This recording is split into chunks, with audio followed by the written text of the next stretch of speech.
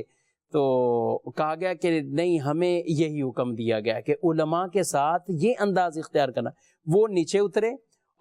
اترے اور آگے بڑھ کر ان کے ہاتھوں کو چوما سبحان اللہ. اور کہا اگر آپ کو وہ حکم دیا گیا تو ہمیں یہ حکم دیا گیا. یہ تعظیم اور محبت کا بھی ہمیں حکم دیا گیا. تو یہ آپس کی صحابہ کی محبتیں بھی ہیں صحابہ اکرام علیہ مردوان کے حوالے سے، اور ساتھ ساتھ جو ہے وہ اگر نبی کریم علیہ الصلوۃ والسلام کے ساتھ ان کی رشتہ داری ہے، اہل بیت میں سے گئے تو کسی طرح بھی کوئی قرابت داری کا سلسلہ ہے تو وہاں وہ پھر تعظیم والا معاملہ بھی کرتے تھے. یعنی صحابہ کرام علیہ رضوان کی سیرت میں ہم یہ دیکھتے ہیں کہ اگر حضور صلی اللہ علیہ وسلم سے ان کا اتنا گہرا تعلق ہے نا، اس گہرے تعلق پر فخر کر کے کہ اب لوگ میرے پاس آئیں اور مجھے حدیث آ کے بیان کریں، یہ ان کا انداز نہیں تھا. یہ علم سیکھنے کے لیے جایا کرتے تھے، طلب علم دین کی راہ کے فضائل حاصل کیا کرتے تھے. تو حضرت عبداللہ بن عباس رضی اللہ تعالیٰ عنہما اس طرح ایک ایک حدیث سن کر آپ کئی احادیث کے حافظ ہو گئے. اور زمانے نے دیکھا کہ جب صحابہ کرام علیہ رضوان یکے بعد دیگرے اس دنیا سے رضا الہی کے ساتھ رخصت ہوتے رہے، تو اب صحابہ کرام علیہ رضوان میں جن کو سب سے زیادہ احادیث یاد تھیں تو وہ حضرت سیدنا عبداللہ بن عباس رضی اللہ تعالیٰ عنہما تھے. تو وہ جو صحابی تھے، حضرت جو انصاری تھے، جو آپ کے دوست تھے اور آپ نے کہا تھا کہ چلو ہم ان اکابر صحابہ سے کچھ سیکھتے ہیں، تو اب وہ حسرت کر رہے تھے کہ کاش آپ کے مشورے پہ میں نے بھی پہلے سے عمل کر لیا ہوتا، کہ اب میں تو کسی اور فیلڈ میں ہو گیا، لیکن آپ نے حدیث رسول سن کر اب یہ ہو گئے مرجع خلائق. اب جس کو دیکھو حدیث رسول سننی ہے تو عبداللہ بن عباس کے پاس جا رہے ہیں. تو اب لوگوں کا ایک جمع غفیر جو صحابہ کرام علیہ رضوان کی طرف مائل ہوتے، تابعی بزرگ اور عبداللہ بن عباس رضی اللہ عنہ اس طرح کی عظمت و شان والے تھے. تو اس طرح صحابہ کرام علیہ رضوان کا ایک نوجوان صحابہ کا اس طرح طریقہ ہوتا تھا. اسی طرح بچوں میں ایک اور صحابی رضی اللہ تعالی عنہ کا واقعہ آتا ہے کہ حضرت عمر بن سلمہ یعنی طلب علم دین، یہ لگتا ہے بچوں والا پورا بھی ایک، یعنی اس طرح واقعی دریا ہے، گویا کہ یہ بھی ایک پورا خزانہ ہے کہ بچوں میں بھی کیٹیگری کہ ان کے اندر بھی کس طرح کا جذبہ، اور بالخصوص جو صحابیات کے حوالے سے تھا وہ بھی ایسا تھا کہ یعنی بچوں میں یا لڑکوں میں یا صحابہ کو آنے میں سجا صاحب وہاں پہ تو ظاہر مجلس میں آنا ہے، لیکن خواتین کے حوالے سے کئی معاملات کے اندر یہاں وہ اس انداز سے مجلس میں نہیں آ رہی یا اس حوالے سے وہ علم کا حصول یہ وہ، لیکن اس کے باوجود ان کے بھی اگر ہم سیرت پڑھتے ہیں تو ان میں بھی کئی صحابیات کے ایسے نام آتے ہیں کہ ان کے پاس ماشاءاللہ بہت علم کا ذخیرہ. سرکار صلی اللہ تعالیٰ علیہ وسلم سے بعض اوقات تو جو ہے وہ بعض صحابیات پردے میں ڈائریکٹ بھی سوال کر لیتی تھی، اور بعض جو ہے وہ ازواج مطہرات کے ذریعے بھی ٹھیک ہے سرکار صلی اللہ تعالیٰ علیہ وسلم سے جو ہے وہ سوال پوچھ لیا کرتی تھیں. وہ ایسا بھی روایتوں میں آیا کہ جو ہے وہ خواتین نے مسائل پوچھے، بعض ایسا تو حضرت ام سلمہ رضی اللہ تعالیٰ عنہا جھینپ گئیں، مسئلہ ایسا پوچھا تو میں کہ سرکار سے ایسا جو ہے وہ آپ مسئلہ پوچھ رہی ہیں، تو انہوں نے کہا کہ علم میں جو ہے وہ مفہوم ہے کہ علم میں شرم کی بات کون سی ہے. تو جب شرعی حکم ہے تو وہ سرکار صلی اللہ تعالیٰ علیہ وسلم سے پوچھنا ہے. تو صحابیات بھی چاہے وہ علم دین حاصل کرنے میں پیچھے نہیں تھیں. اور اب دیکھیں نا کہ صحابہ کا جو صحابیات ہوں، صحابہ ان کا جو اہتمام ہے نا، اس کو دیکھ کر ہی لگتا ہے کہ مطلب یہ کتنا علم دین کے شوقین تھے، کتنا جذبہ تھا. جیسے حضرت جابر بن عبداللہ کا جو ہے وہ بیان کیا، اس کے بارے میں ان کے بارے میں فرمایا گیا کہ آپ نے اسپیشل اونٹ خریدا، شام میں حدیث پاک سننے جانا تھا تو اس کے لیے اسپیشل اونٹ خریدا، زاد راہ جمع کیا، اور پھر ایسا نہیں ہے کہ شام میں جا کر مہینے کا سفر کرنے کے بعد وہاں پہ ٹھہرے، حدیث سنی، حدیث سننے کے بعد واپس فرمایا کہ بس میں صرف اسی کام کرنے کے لیے آیا تھا اور وہ میرا ہو گیا. اب مجھے نہیں رہنا، اب واپس گھر۔ اللہ اسی طرح حضرت ابو دردہ رضی اللہ تعالیٰ عنہ، کثیر بن قیس رضی اللہ تعالیٰ عنہ فرماتے ہیں کہ میں شام دمشق میں جو ہے وہ مسجد میں بیٹھا تھا حضرت ابو دردہ رضی اللہ تعالیٰ عنہ کے ساتھ، تو ایک صحابی رسول صلی اللہ تعالیٰ علیہ وسلم حدیث پاک سننے کے لیے، تو حضرت ابو دردہ نے رضی اللہ تعالیٰ نے ان سے سوال کیا کہ آپ کہیں کسی تجارت کی غرض سے یا کسی اور کام کی غرض سے؟ انہوں نے فرمایا مجھے کوئی غرض نہیں ہے، میں صرف سرکار صلی اللہ تعالیٰ علیہ وسلم کی آپ سے حدیث پاک سننے کے لیے آیا ہوں جو آپ سرکار صلی اللہ تعالیٰ علیہ وسلم سے روایت کرتے ہیں۔ تو اب اندازہ کریں کہ ایک حدیث کے لیے سفر، اور یہ گئے بھی مدینہ الرسول سے، مدینہ منورہ سے شام میں دمشق مسجد کے اندر، تو صرف وہ سنی اور اس کے بعد واپس، یعنی یہ اس سے یہ بھی ہو رہا ہے کہ ان کے جو اسفار تھے، سفر تھے، وہ خالص علم حاصل کرنے کے لیے تھے۔ جب مقصد حاصل ہوا تو اب ٹھہرنا نہیں۔ حضرت مسلمہ بن مخلد رضی اللہ تعالیٰ عنہ یہ مصر کے والی تھے، گورنر تھے، تو یہ فرماتے ہیں کہ ایک مرتبہ ایک اعرابی آیا اور میرے دروازے پر، تو میرے خادم نے مجھے اطلاع دی، اور وہ انہوں نے خادم سے کہا کہ مسلمہ بن مخلد موجود ہیں؟ تو انہوں نے کہا ہیں، تو انہوں نے کہا کہ ان کو باہر بلاؤ۔ تو خادم حیران ہوا، کہنے لگا کہ آج تک تو ہم جب سے یہاں پہ آئے ہیں ہمیں کسی نے اس طرح نہیں کہا کہ ان کو باہر بلاؤ، بلکہ ہمیں تو یہ کہا جاتا ہے کہ ان سے اجازت لے لیں، اگر وہ اجازت دیں تو انہوں نے کہا کہ ان سے کہیں کہ جابر بن عبداللہ آئے ہیں۔ یعنی ایک حضرت جابر بن عبداللہ کا ایک سفر نہیں تھا، یہ سفر تھا مصر کا، یعنی مدینہ الرسول سے مصر کی طرف۔ مسلمہ بن مخلد مصر کے جو ہے، اور آسان نہیں تھا سفر کرنا، اتنا طویل، اور پھر بات یہ بھی ہے کہ وہی حدیث ان کو مدینے میں بھی کوئی سنا رہا ہے، یعنی وہ پتہ بھی ہے ان کو، لیکن بس اوقات یہ سفر کا مقصد وحید صرف ایک یہ مقصد کہ ہم ان سے سنے جا کے جنہوں نے خود رسول اللہ صلی اللہ علیہ وسلم سے۔ اب انہوں نے خادم نے جا کر کہا گورنر صاحب کو، مسلمہ بن مخلد رضی اللہ تعالیٰ عنہ کو، تو انہوں نے اوپر بالا خانے سے جھانکا، پوچھا کون؟ انہوں نے کہا میں جابر بن عبداللہ ہوں اور حدیث پاک سننے کے لیے آیا ہوں آپ سے۔ تو انہوں نے کہا کہ آپ اوپر تشریف لائیں گے یا میں نیچے آ جاؤں؟ انہوں نے کہا کہ آپ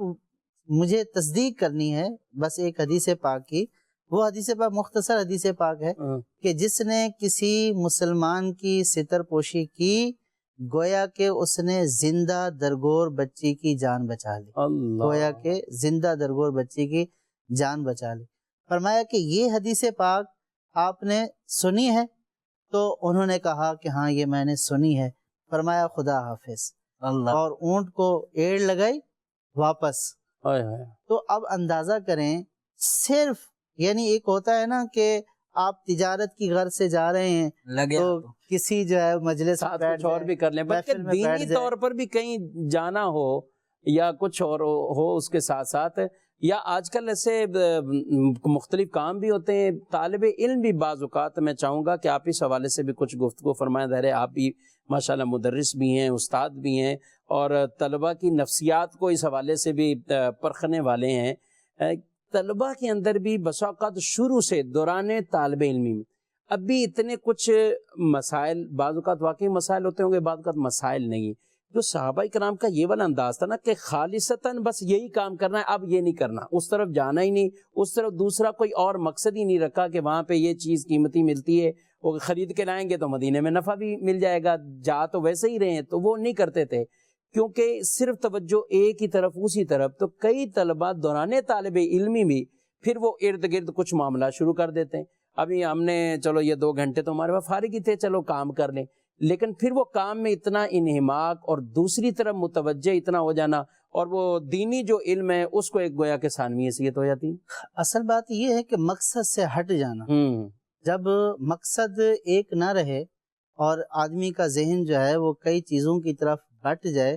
تو پھر اس صورت میں یہ والی صورتحال ہو جاتی ہے کہ بھئی یہ بھی کر لوں، وہ بھی کر لوں، وہ بھی کر لوں۔ صحابہ کرام رضوان اللہ تعالی علیہم اجمعین کا جو مقصد تھا، اور جو انہوں نے سرکار صلی اللہ تعالی علیہ وسلم کے مبارک دہن سے، آپ کے مبارک منہ سے جو فضائل سنے اور جو اس کی برکتیں دیکھیں، تو ان فضائل سننے اور برکتیں دیکھنے کے بعد ان کا پھر ذہن کسی اور طرف جاتا نہیں تھا۔ ان کے نزدیک سب سے بڑا خزانہ ہی علم تھا۔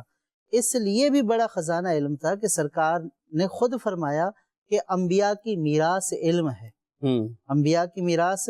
علم ہے کہ جس نے علم سے جو ہے وہ حصہ حاصل کیا، گویا کہ اس نے بہت بڑا حصہ حاصل کر لیا۔ جس نے علم کو پا لیا اس نے انبیاء کی میراث سے بہت بڑا حصہ حاصل کر لیا۔ تو صحابہ علم کو جو ہے وہ یوں انبیاء کی میراث سمجھ کر حاصل کیا کرتے تھے کہ یہ سرکار کی میراث بٹ رہی ہے اور اس میراث میں سے حصہ پا لو۔ تو جب یہ مقصد بنایا جائے گا کہ ہمیں مال و دولت نہیں بلکہ انبیاء کی میراث چاہیے، اور وہ میراث جو ہے وہ صرف اور صرف کیا ہے؟ علم ہے۔ تو جب اس کو سوچ کر علم حاصل کریں گے تو پھر دیگر سارے مقاصد جو ہے وہ ہٹ جائیں گے۔ اور جب ہم جو ہے وہ اس کو ضمنی چیز سمجھ لیں گے اور اپنے ذہن میں اور چیزیں بٹھا لیں گے، تو پھر ہمارے والدین جنہوں نے ہمیں علم دین حاصل کرنے کے لیے بھیجا ہے، جن کا مقصد یہی تھا کہ ہمارا بچہ علم دین حاصل کر کے عالم بن جائے۔ بہت سارے لوگوں کی خواہش ہوتی ہے۔ ایک اسلامی بھائی پنجاب سے آئے ہوئے تھے، بزرگ اسلامی بھائی تھے، ٹھیک ہے، تو سلام دعا ہوئی تو کہنے لگے، آخر میں جیسے جانے لگے، کہنے لگے کہ ہمارے خاندان میں کوئی عالم نہیں ہے، دعا کریں کہ ہمارے خاندان میں کوئی عالم بن جائے۔ اللہ، تو یہ ہے علم کی محبت، یعنی تڑپ ہے۔ تو اب جو طلباء کو والدین بھیجتے ہیں اسی تڑپ کے ساتھ بھیجتے ہیں کہ ہمارا بیٹا عالم بن جائے، ہمارے خاندان میں بھی کوئی علم دین رکھنے والا بن جائے۔ ڈاکٹر انجینئر تو بہت ہوتے ہیں لیکن کوئی عالم بھی بن جائے۔ تو اب جب وہ فوکس رکھے گا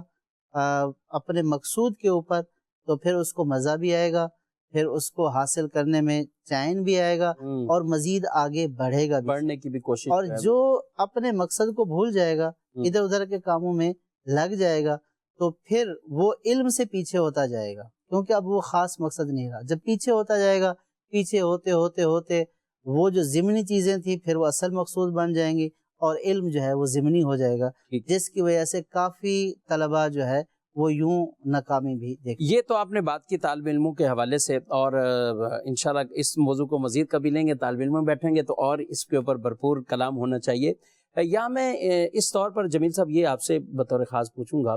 کہ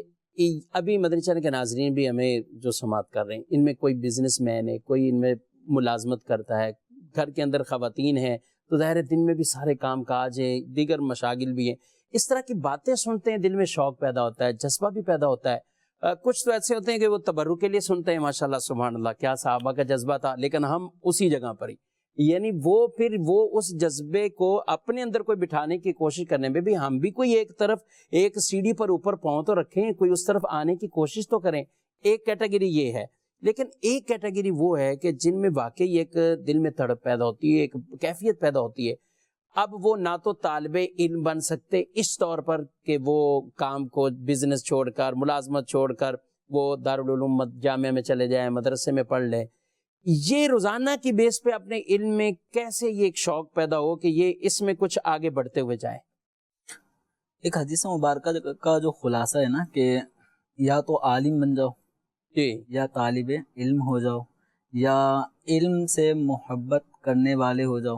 تو اس طرح ہمیں جو ہے علماء سے رابطے میں رہنا ہے۔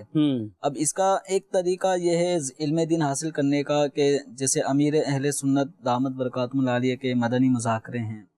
دارالافتاء اہل سنت کے سلسلے ہیں، اس کے علاوہ بھی مدنی چینل کے بے شمار سلسلے جو باقاعدہ ایک مخصوص ٹاپک کو لے کر ہمیں اس کے حوالے سے علم فراہم کر رہے ہوتے ہیں۔ ایک ذریعہ تو یہ ہوا کہ جو ہم سن کر دیکھ کر حاصل کرتے ہیں، ایک ذریعہ پڑھ کر۔ تو اب امیر اہل سنت دامت برکاتہم العالیہ کے ہفتہ وار رسائل، جس کا امیر اہل سنت باقاعدہ دعاؤں سے نوازتے ہوئے اس کی ترغیب دلاتے ہیں کہ جس نے فلاں رسالہ 17 صفحے کا 18 صفحے کا پڑھا، اس کو اللہ تعالیٰ یہ نعمت عطا فرمائے، دعائیں فرماتے ہیں۔ تو ان رسائل کو اگر جیسے آپ نے کہا اتنی مصروفیات ہیں، خواتین ہیں، گھر کے کام کاج ہیں، اسی طرح مرد حضرات بھی کام کاج کرتے ہیں، تو اگر ہر ایک اسلامی بھائی، اسلامی بہن اپنے اوقات کار میں سے ایک ٹائم فکس کر لے کہ مجھے ہر ہفتے ملنے والے رسائل کو پابندی وقت کے ساتھ پڑھنا ہے، ٹھیک۔ اچھا، اس میں آپ دیکھیں شفیق بھائی، جو امیر اہل سنت جن رسائل کی ترغیب دلاتے ہیں تو اس کا پھر وہ ایک کارکردگی بھی بنتی ہے، بالکل۔ اور یہ ہر مہینے جو ماہنامہ فیضان مدینہ ہے اس کے اندر ہر ماہ 4 رسائل کے حوالے سے ذکر آتا بھی ہے کہ 17 لاکھ افراد نے پڑھا، تو جن میں 9 لاکھ اسلامی بھائی، تو 8 لاکھ اسلامی بہن، یہ پورا حساب کتاب وہ بھی، یہ پورا یہ وہ ہے وہ بھی جو اس میں ترغیب ہے کہ اتنے ماشاءاللہ ہو تو گئے۔ یوں سمجھیں کہ یہ وہ ہے جو آن دا ریکارڈ ہمیں جن کی خبریں مل جاتی ہیں کارکردگی، ورنہ بے شمار لوگ ہیں جو پڑھتے ہیں، تو جو نہیں پڑھتے بات ان سے ہے کہ وہ اپنے اوقات کار میں جہاں مختلف ٹائم کے، اب یہ ٹائم فلاں چینل دیکھنے کا، فلاں چینل دیکھنے کا، اب وہ جائز ہے ناجائز ہے یہ تو آدمی کو خود دیکھنا ہے، لیکن دیکھنا ہی کچھ نہیں ہے، مدنی چینل دیکھنا ہے، مدنی چینل دیکھنا۔ تو اب یہ ہے کہ دیگر اوقات کا جس ہم فکس کرتے ہیں، تو اسی طرح ہم اپنی زندگی میں علم دین کے حوالے سے بھی کچھ ٹائم فکس کریں جس میں مدنی چینل دیکھیں، اس کے پیغامات پروگرام سنیں، دیکھیں، اور ساتھ ہی ساتھ مدنی رسائل کا بھی، دینی رسائل کا بھی باقاعدہ مطالعہ کر لیں، اور آگے کارکردگی دینے کا معمول بنا لیں گے نا، تو اس پہ استقامت انشاءاللہ حاصل ہوگی۔ ماشاءاللہ۔ یہ ہونا چاہیے ذوق، ساتھ ساتھ پڑھنے کا بھی، اور کتاب کے ساتھ جو ایک اپنا تعلق ہو جاتا ہے۔ اور کئی ایسے ہم نے صحابہ کرام علیہ مردوان کے جب ان حالات کو پڑھتے ہیں، اچھا اس میں بعض ایسے کہ تفسیر کے اندر بڑے ان کا ایک نام ہے، حدیث کے طور پر بھی ہے، اچھا فقہ کے طور پر بھی، بالخصوص مفتی مدینہ حضرت عبداللہ بن مسعود رضی اللہ عنہ، اور ان کا جو خود صاحب النعلین والوسادہ، سرکار علیہ السلام کے نالین مبارک اٹھانے والے اور آپ کا تکیہ مبارک اٹھانے والے، یعنی اس طرح کے صاحب بھی کہ ایک خاص ٹاپک بھی ہو جاتا ہے نا، تو اس طرح کے ہمارے اندر بھی ایسے افراد موجود ہوتے ہیں۔ کسی کو فقہ کا شوق ہوتا ہے، کسی کو حکایات، روایات اس انداز سے پڑھنے کا شوق ہوتا ہے، تو الحمدللہ دعوت اسلامی کے اس مدنی ماحول میں مختلف شعبہ جات کے ذریعے سے طرح طرح کے یہ مواد فراہم کیے جا رہے ہیں، طرح طرح کے یہ مواد، جس کے اندر بطور خاص دارالفتہ اہل سنت ہے، تو آپ دارالفتہ اہل سنت کے ویب سائٹ پر آپ جائیں، آپ دارالفتہ اہل سنت کی اپلیکیشن آپ اپنے اینڈرائڈ موبائل کے اندر آپ اس اپلیکیشن کو آپ ڈاؤن لوڈ کریں،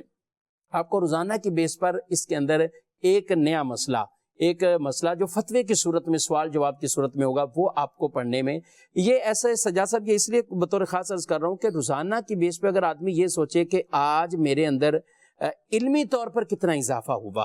اور جس دن یہ نہ ہو آدمی بے چین ہونا چاہیے، یعنی اس کے اندر کچھ نہ کچھ اس طرح کی اضطراب والی کیفیت کہ آج میں نے کوئی جدید مزید کچھ نہیں پڑھا، کچھ آگے میں نہیں بڑھا۔ وہ جو رسالے کی آپ نے بات کی وہ تو ہے ہی ہے 100%، اس پہ تو کوئی کمپرومائز نہیں کرتے ماشاءاللہ، وہ بھی پڑھنا ہے ساتھ ہے، لیکن اس طور پر بھی کچھ آگے اپنے آپ کو بڑھائیں گے تو جتنا ٹائم اس میں لگے گا علم دین کی فضیلت بھی حاصل ہوگی، یہ بھی انداز سب ملیں گے۔ میں یہاں پر جو ایک سوال کرنا ہے، اور مجھے بتایا جا رہا ہے کچھ کالز بھی ہیں، 1-2 کالز لیتے ہیں پھر آپ سے ایک سوال کرنا ہے۔ جی میرا مفتی صاحب کی بارگاہ میں یہ سوال ہے کہ صحابہ کرام علم دین حاصل کرنے کی غرض سے کتنے سفر فرمایا کرتے تھے، اگر اس بارے میں تھوڑی سی روشنی ڈالے۔ ماشاءاللہ ماشاءاللہ، آپ نے سوال ریکارڈ کروایا، اللہ آپ کو جزائے خیر عطا فرمائے۔ کافی گفتگو ہم نے اسی موضوع پر اور اسی ٹاپک پر جو ہے وہ کی ہے کہ صحابہ اکرام کس کس انداز سے مدینے سے باقاعدہ مصر کا، شام کا یہ سفر آپ فرمایا کرتے تھے، اور خود فرمان بھی ہے کہ علم حاصل کرو اگرچہ تمہیں چین جانا پڑے۔ جی مزید کال۔ پیر عبد القادر جیلانی غوث العظم کے نام کے آگے رضی اللہ تعالی عنہ لکھنا یا رحمت اللہ لکھنا چاہیے؟ غوث پاک رضی اللہ عنہ، ان کے نام کے ساتھ رضی اللہ عنہ لکھنا یا رحمت اللہ تعالی علیہ یہ لکھنا، سجاد صاحب اس کا جواب بھی دے دیں۔ دونوں جائز ہیں، رضی اللہ تعالی عنہ اس لیے کہ اللہ تعالیٰ ان سے راضی ہے، اور اس لیے ان کے چرچے ہیں، شہرت ہے، یہ بھی لکھنا جائز ہے، یعنی اللہ ان سے راضی ہوا، دعا بھی ہے، اور رحمت اللہ تعالی علیہ لکھنا بھی جائز ہے، لیکن عام طور پر جو معروف ہے وہ اولیاء کے ساتھ رحمت اللہ لکھا جاتا ہے، اور صحابہ کرام رضوان اللہ تعالی علیہم اجمعین کے ساتھ رضی اللہ تعالی عنہ لکھا جاتا ہے۔ لیکن اگر کسی نے کسی ولی کے ساتھ لکھ دیا تو یہ ناجائز نہیں ہے، اور یہ کوئی ایسی خصوصیت بھی نہیں کہ صرف صحابی کے ساتھ ہی خاص ہے، کسی اور کے لیے نہیں لکھ سکتے، ایسی خصوصیت بھی نہیں ہے۔ قرآن پاک میں بھی اللہ رب العالمین نے ارشاد فرمایا رضی اللہ عنہم ورضوا عنہ، آگے فرمایا ذالک لمن خشی ربہ، یہ کس لیے جو اللہ سے ڈر گیا۔ تو جس کو خشیت الہی مل جاتی ہے، اللہ سے ڈرنا اور خوف نصیب ہو جاتا ہے، اور ان کے ساتھ یہ خود قرآن پاک میں رضی اللہ عنہ یہ بیان فرمایا گیا۔ باقی یہی ڈیٹیل، یہی تفصیل، اور امیر اہل سنت دامت برکاتہم العالیہ کو بھی دیکھا گیا، آپ اولیاء کے نام لیتے ہیں تو رحمت اللہ تعالیٰ علیہ، رحمت اللہ علیہ، اس طرح کے کلمات آپ کہتے ہیں تو یہی کہنے چاہیے۔ لیکن اگر کوئی رضی اللہ عنہ بھی کہا تو اس سے کوئی کسی طرح کا مذائقہ ایسا نہیں ہے۔ جیسا وقت کا ہمارا جو پروگرام کا وقت ہے وہ بھی بالکل اختتام پہ ہے، تو ایک بہت اہم بات ہے، دین سیکھنے کے لیے جب جذبہ دلایا جاتا ہے تو پھر آدمی کہتا ہے جہاں سے بھی ملے سیکھتے رہو، جو بھی ویڈیو آئے دیکھتے رہو۔ تو یہ دین ہے، اللہ کے دین کا علم ہے۔ اس میں بھی روایت میں جو ارشاد فرمایا گیا فَانظُرُوا عَمَّنْ تَأْخُذُونَ دِينَكُمْ، کہ تم دین کس سے لیتے ہو یہ بھی دیکھا کرو، یعنی یہ بھی دیکھنے کا ہمیں حکم دیا گیا ہے۔ تو آپ کیا فرماتے ہیں اس حوالے سے؟ جی میں اسی پہ فرمانا چاہ رہا تھا اور آپ نے سوال کر دیا۔ ماشاءاللہ، یہ کیا بات ہے، جیسے اللہ آپ کا اور اقبال بلند فرمائے۔ دعوت اسلامی کے حوالے سے بات ہو رہی تھی، میں یہ کہنا چاہ رہا تھا کہ دعوت اسلامی نے انٹرنیٹ پر بھی جو ہمیں ایک مواد دیا ہے جی جی، وہ ایک اتھینٹک مواد ہے، ٹھیک ہے، یعنی کہ آپ کتب دیکھیں، اس کو علماء چیک کرتے ہیں، فتاویٰ تو ویسے ہی مفتیان کرام جاری کرتے ہیں۔ جی بالکل، اسی طریقے سے دعوت اسلامی کی کوئی سی بھی کتاب جو مکتبۃ المدینہ سے پرنٹ ہو کر جاتی ہے تو وہ باقاعدہ تفتیش سے ہو کر جاتی ہے۔ ماہنامہ فیضان مدینہ ہوا، اب ماشاءاللہ، اگر جمیل صاحب بیٹھے ہوئے ہیں تو ماہنامہ حضرت جو ہے وہ خود پڑھتے ہیں، اور ہر دفعہ انہی کی تصدیق سے ماہنامہ جاری ہوتا ہے۔ میں یہ کہنا چاہ رہا تھا کہ جب ہم یہ کہتے ہیں کہ آپ ڈاؤن لوڈ کر لیں، پڑھ لیں، تو وہاں پہ ہمیں اس بات کا بھی خیال رکھنا ہے کہ آپ کون سی چیز ڈاؤن لوڈ کر رہے ہیں اور کون سی چیز جو ہے وہ پڑھ رہے ہیں، چاہے آڈیو ویڈیو کلپ جو جو بھی آتے ہیں واٹس ایپ میں آ رہے ہوتے ہیں ادھر ادھر، اور آپ اتھینٹک ذرائع جہاں پہ اس بات کی شیورٹی ہو کہ یہ جو ہے وہ مستند علماء کی تصدیق کے ساتھ، ان کی تائید کے ساتھ یہ مواد حاصل ہوا ہے تو اس کو پڑھیے۔ اور الحمدللہ دعوت اسلامی کا جو مواد جو ہے وہ دعوت اسلامی کی ویب سائٹس کے ذریعے رکھا ہوا ہے تو یہ مستند علماء کی نگرانی میں اور ان کی تائید کے ساتھ، تصدیق کے ساتھ جو ہے وہ پرنٹ کیا جاتا ہے۔ تو اس اعتبار سے دعوت اسلامی کا جو مواد ہے یہ اتھینٹک بھی ہے اور مستند علماء کی نگرانی میں بھی ہے۔ تو اس لیے جب بھی آپ یعنی اگر آپ کہیں علم دین حاصل نہیں کر سکتے تو آپ دعوت اسلامی کے رسائل، کتب، المدینۃ العلمیہ کے جو ہے وہ لکھے ہوئے ہیں اور یا مکتبۃ المدینہ کے پرنٹ شدہ ہیں تو ان کو پڑھیے، تو انشاءاللہ ان سے جو آپ کو معلومات حاصل ہوں گی وہ مستند معلومات حاصل ہوں گی، آپ اس کا حوالہ بھی دے سکتے ہیں۔ اور جیسا کہ یہ ہو رہا تھا کہ رسالے کے ساتھ جیسے دعوت اسلامی کے مساجد میں درس ہوتا ہے، بہت مختصر وقت میں، یعنی 7 منٹ ہوتے ہیں۔ اب اگر کوئی بندہ یہ نیت کر لے کہ میں 7 منٹ تو مسجد کے دروازے کے باہر بھی کھڑا ہو جاتا ہوں، بالکل ہوتا ہے، ادھر ادھر لوگوں سے گفتگو کرنے میں، ادھر درس ہو رہا ہوتا ہے، یعنی آپ لوگوں کی توجہ دیکھیں، علم کا شوق دیکھیں، درس ہو رہا ہو، بیان ہو رہا ہو، اس کو چھوڑ کر دروازے پہ کھڑے رہیں گے گھنٹوں، لیکن درس میں نہیں بیٹھیں گے، بیان میں نہیں بیٹھیں گے، حالانکہ وہاں پہ تو علم کی بات بیان کی جا رہی ہے۔ تو جہاں پہ سرکار کی میراث تقسیم ہو رہی ہے اس کو چھوڑ کر فضول جو ہے وہ کاموں میں مصروف ہونا، اس میں بھی ذرا غور کرنا چاہیے۔ یہ ہماری عادت بنا لینی چاہیے کہ ہم دعوت اسلامی کی مساجد میں جہاں درس ہو رہا ہے وہاں پہ یہ نیت کر لینی چاہیے کہ مجھے 5-7 منٹ یہاں پہ بیٹھ کر پورا درس سننا ہے۔ یہ چھوٹی چھوٹی چیزیں، کوئی حدیث پاک آپ سنیں گے، جی بالکل، کسی بزرگ کا واقعہ سنیں گے، فجر کے بعد عموماً تفسیر صراط الجنان سے پڑھا جاتا ہے اور بکثرت قرآن کی آیت تو پڑھی جائے گی، ترجمہ بھی پڑھا جائے گا، اس کے ساتھ اس کی تفسیر کے قریب ترین گویا کہ جو کوئی حدیث روایت ہے وہ بھی بیان ہوتی ہے، اور بڑے مختصر 2-4 منٹ کے اندر یہ 3 چیزیں آدمی سیکھ کے چلا جاتا ہے۔ یہ تفسیر کا درس سن لے اور جو مغرب کے بعد درس ہوتا ہے یہ سن لے، تو یہ روزانہ کی بنیاد پر صبح و شام علم حاصل کرنے کا ایک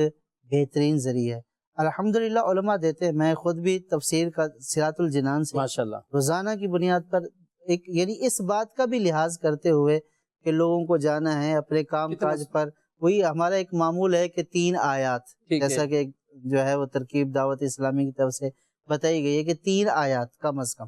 تو اب 3 آیات سننے میں ان کا ترجمہ بھی ہم نے سن لیا۔ ویسے بڑا شوق ہوتا ہے کہ یار ہم ترجمہ پڑھ لیں، ترجمہ سیکھ لیں۔ ترجمہ بیان کیا جا رہا ہے، جو ہے سکھایا جا رہا ہے، آپ سیکھ لیں، آپ جب سیکھ لیں، آپ کوئی بھی یہ اس بات کا اندازہ ہوگا حضرت کو بھی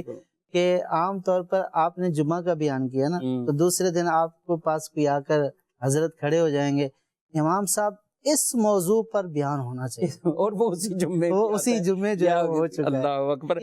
یا بس وقت کسی کی غلطی پر کوئی یا واقعہ ہو جائے تو یہ بھی آ کے کہہ دیا جاتا ہے یار علماء اس کو بیان کیوں نہیں کرتے، پھر بھی قصور علماء کا آ جاتا ہے اس میں۔ یہ بھی بڑا اپنے ٹاپک وہ شروع کیا ہے، لیکن گھڑی ہمیں اس وقت اجازت نہیں دے رہی، ہمارے پروگرام کا وقت وہ اپنے اختتام کو پہنچا ہے۔ ماشاءاللہ بڑے خوبصورت انداز میں آج صحابہ کرام علیہم رضوان کا جو شوق علم تھا اس کو بیان کیا ہے، لیکن اسی سے اٹیچ تدوین حدیث، یہ حدیث پاک کا جو ذخیرہ ہمارے پاس آیا نا، یہ کیسے آیا اور حدیث کو کیسے جمع کیا گیا۔ قرآن کے جمع کرنے کے واقعات تو وہ ہم سنتے ہیں، وہ ہم بیان بھی کرتے ہیں۔ اب تدوین حدیث وہ بھی ہماری نیت ہے انشاءاللہ اگلے پروگراموں میں ان کو بھی ہم ساتھ شامل کریں۔ تدوین فقہ کا معاملہ کیسے ہوا، فقہ کے اوپر کیا امام تھے، اور بالخصوص امام اعظم ابو حنیفہ رضی اللہ تعالیٰ عنہ، ان کے اور ان کے شاگردوں کی، ان کے تلامذہ کی وہ فقہ کے اوپر کیا کیا خدمات تھیں۔ تو یہ ہماری علم کی باتیں ہیں، تو انشاءاللہ طویل اللہ نے چاہا تو ان کو ہم اس طرح کے ٹاپک لے کر آئیں گے اور ان پروگرام کو مزید اچھا سے اچھا کر کے آپ کے سامنے پیش کرنے کی کوشش کریں گے۔ اللہ مجھے، آپ کو، سب کو علم نافع عطا فرمائے، جو علم ہم سیکھیں اس علم پر اللہ ہمیں عمل کرنے کی بھی توفیق عطا فرمائے۔ مدنی چینل دیکھتے رہیے، مدنی چینل کا ساتھ بھی دیتے رہیں، اللہ نیکی کی توفیق دے۔ فی امان اللہ، آمین، بجاہ النبی الامین صلی اللہ علیہ وآلہ۔ چاہیے گر دین و دنیا میں سکون دل کی خوشی، چاہیے گر دین و دنیا میں سکون دل کی خوشی، صحبت علماء میں آ کر سیکھو باتیں علم کی، صحبت علماء میں آ کر سیکھو باتیں علم کی،